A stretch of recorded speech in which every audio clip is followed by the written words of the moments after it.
Kasako Media, tunaangazia maisha, tunaandika kesho.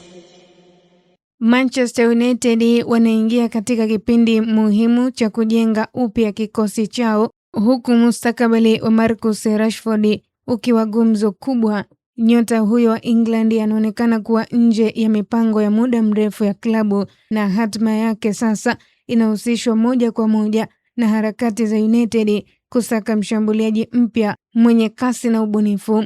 Wiki hii mjadala umejikita zaidi katika uwezekano wa Rashford kuhamia FC Barcelona, japokuwa kuna sintofahamu kuhusu kipengele cha ununuzi wa euro milioni 30, wakati baadhi ya vyanzo vikidai kuwa ni muda wa kuamsha kipengele hicho bado haujaisha hadi mwisho wa msimu. Changamoto nyingine za kifedha na kiufundi zinaweza kuathiri mwelekeo wa dili hilo.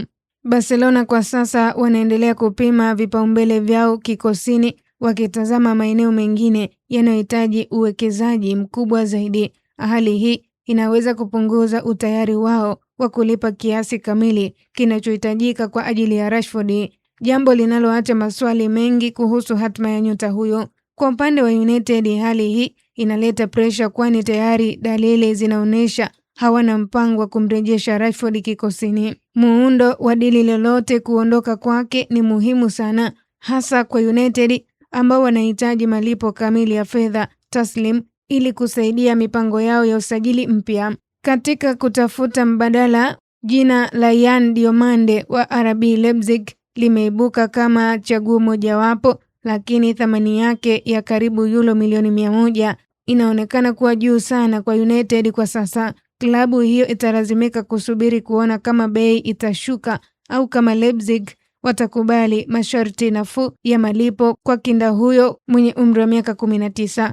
Licha ya changamoto hizo, kufuzu kwa UEFA Champions League kunatajwa kuongeza bajeti ya usajili ya United. Hata hivyo, klabu hiyo bado inalazimika kuweka kipaumbele katika kuimarisha safu ya kiungo, huku ushindani wa kumsaka Diomande ukiongezeka kutoka kwa vilabu vingine vikubwa kama Liverpool, Tottenham Hotspur, jambo linalofanya vita ya usajili kuwa kali zaidi.